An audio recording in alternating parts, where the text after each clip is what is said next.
नमस्कार विद्यार्थी मित्रों, आज हम फिर से कक्षा 6 में इकाई 6 सुबह इस प्रसंग कथा के अभ्यासक्रम को समझेंगे। इस प्रसंग कथा के अभ्यासक्रम को समझने से पहले हम एक बार फिर से उस प्रसंग को पढ़ लेते हैं कि रेशमा नाम की एक लड़की थी जिसे बचपन में पोलियो हुआ था।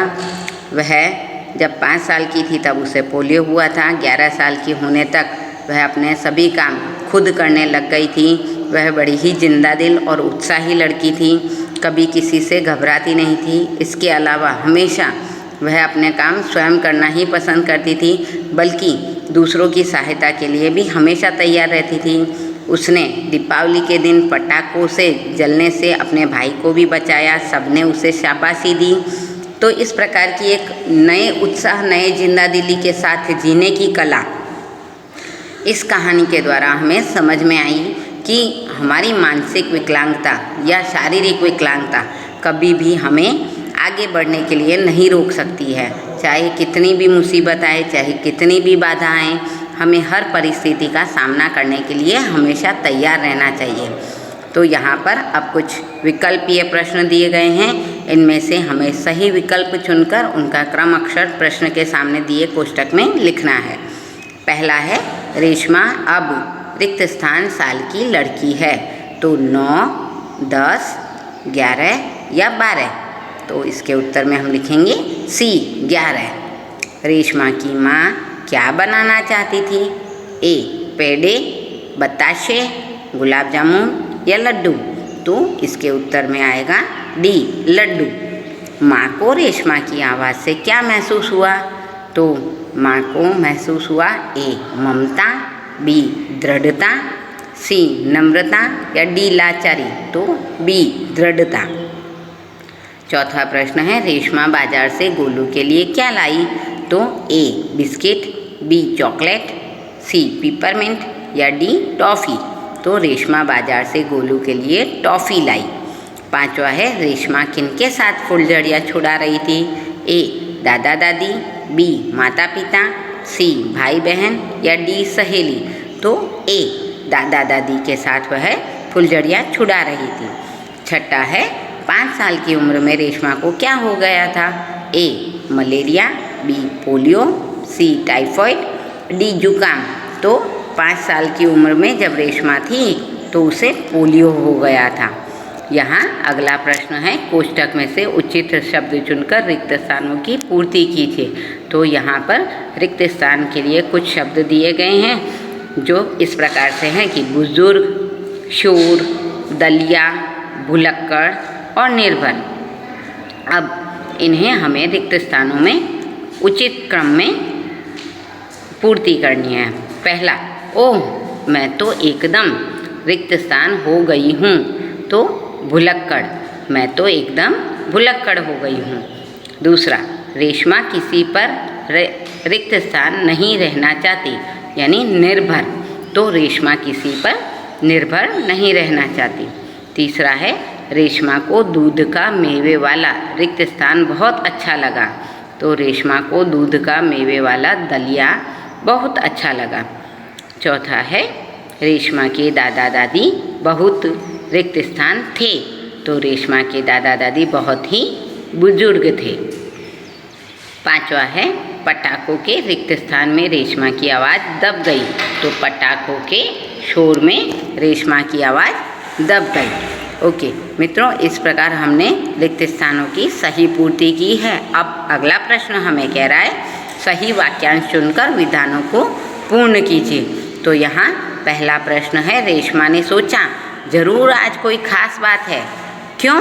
क्योंकि अ माँ लड्डू बना रही थी, घर के सभी लोग साफ सफाई में व्यस्त थे, या क गोलू पिचकारी मांग रहा था? तो इसका विकल्प है ब, घर के सभी लोग साफ सफाई में व्यस्त थे। दूसरा, रेशमा के पाँव बेजान हो गए थे क्योंकि रिक्त स्थान अ वह दुर्घटना में घायल हो गई थी, ब उसे तेज बुखार आया था, या क उसे पोलियो हो गया था?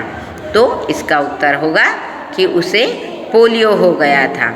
तीसरा है, रसोई घर फिर से चमचमाने लगा क्योंकि अ उसमें नया रंग रोगन हुआ था।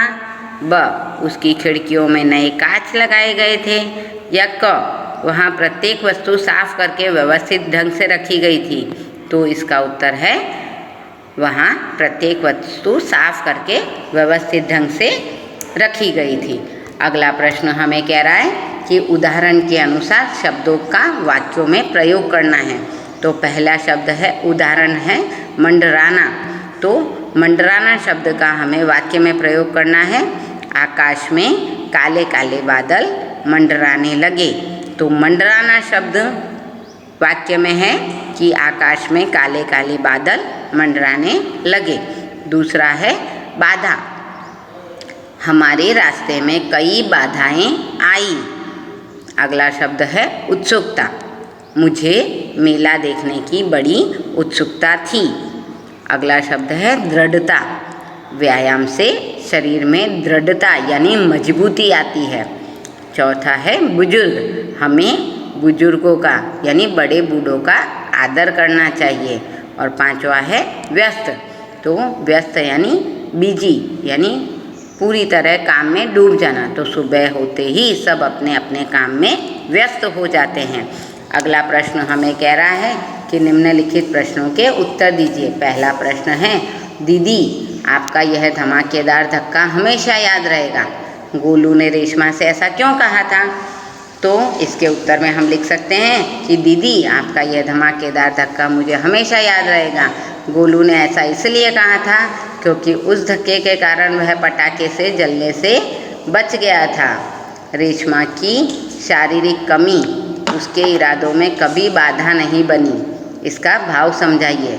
तो इसके उत्तर में हम लिखेंगे कि पोलियो के कारण रेशमा के दोनों पांव बेजान हो गए थे, लेकिन इस शारीरिक कमी से उसकी हिम्मत में कोई कमी नहीं आई थी। वह अपने सारे काम पूरे आत्मविश्वास और लगन से करती थी। पोलियो से तो उसके पैर भी निकम्मे हो गए थे, लेकिन उसने अपने मन पर, अपने आत्मविश्वास पर उसका कभी भी प्रभाव नहीं पड़ने दिया। उसका मन कभी भी कमज़ोर नहीं हुआ था।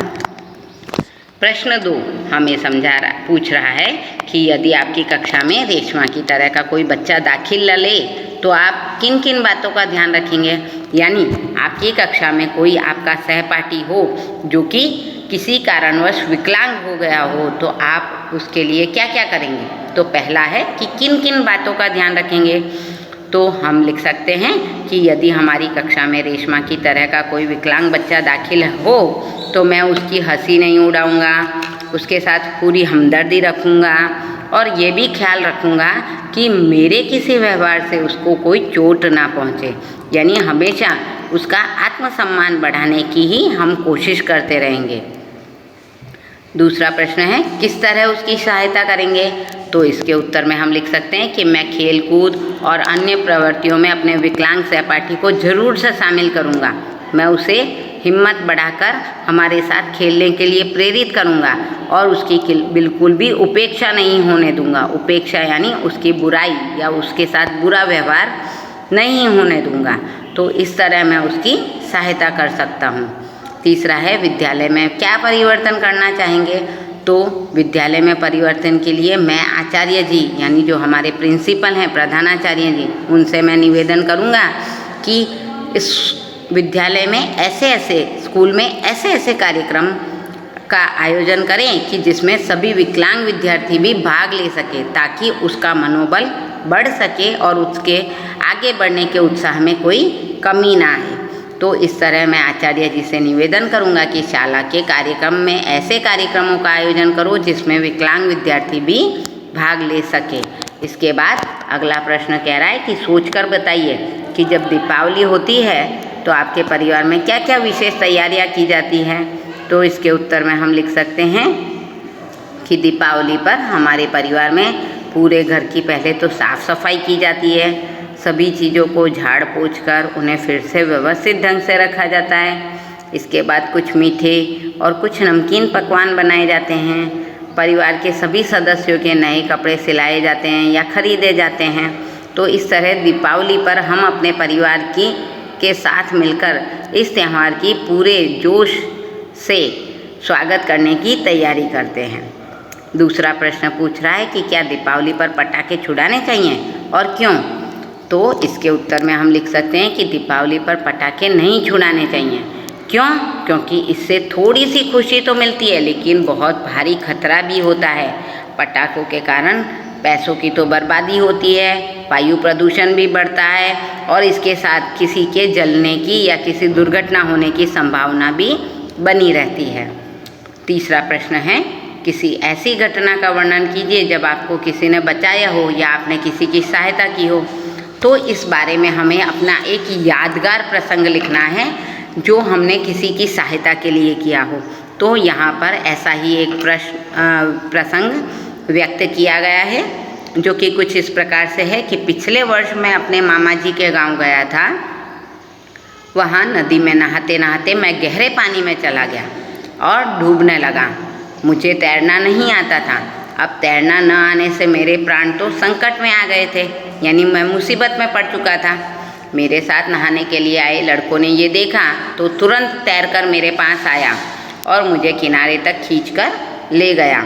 उसकी सूझबूझ यानी तुरंत हाजिर जवाबी या तुरंत विचार से या बुद्धि से और प्रयत्न से उस दिन मैं डूबने से बच गया। इस प्रकार मैं उस घटना को कभी भी नहीं भूल सकता।